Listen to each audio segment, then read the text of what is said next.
Hello everyone, welcome. My name is Phoenix and this is the Consumer's Guide to Filmmaking. Train Dreams, 2025, Clint Bentley. Born Robert Grenier to parents he didn't know, Robert grew up to be primarily a timberman, though he did do a stint on the railroads as well.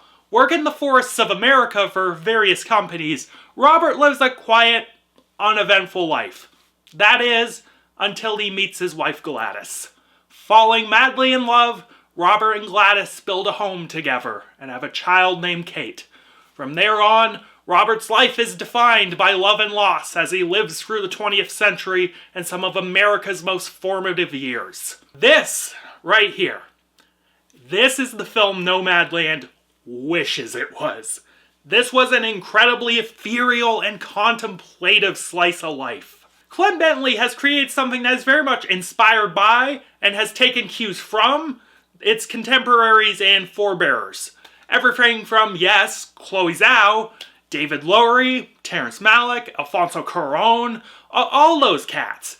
But it taking from its influences doesn't stop this movie from being an absolute feast visually.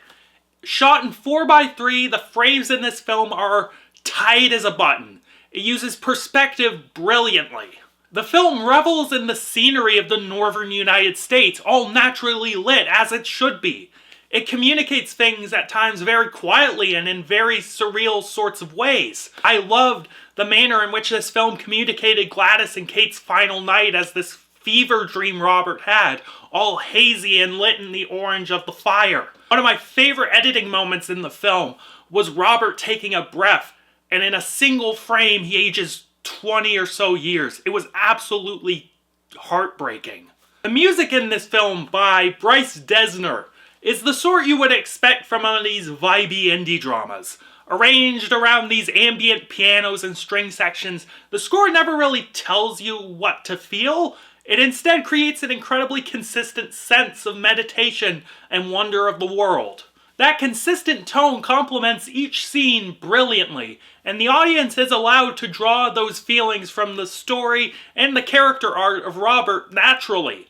The film ends on a song written by Dessner and the legendary Nick Cave that is titled the same as the film.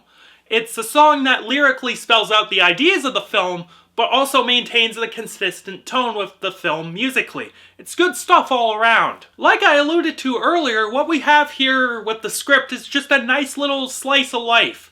But unlike the film Nomadland, which I compared it to, this film has conflict and handles some dark ideas. It meditates on ideas of guilt and fate and meaning. Robert Grenier lived through the first half of the 20th century in the United States and experienced some of the United States' most pivotal years. He experienced both its ills and its splendor, and he watched as time passed him by literally and metaphorically. But the weight and the history of that never quite dawned on him. He was a simple man, and like the narrator said, he wasn't really doing much of anything until he met his wife. Only until his final years, having lost his wife, his child, and anyone he called a friend, did he see what it was all about. He goes up on a plane ride for the first time and experiences something majestic. The narrator says for the first time that he felt connected to everything. Dying in his sleep in the late 60s, Robert Grenier's simple life, a beautiful life, is one that only he will have known, will remember. But knowing that his life, that life in general, is a beautiful thing, was enough for him in the end. As Robert Grenier, we have the great Joel Edgerton, who gives just a low-key but brilliant performance.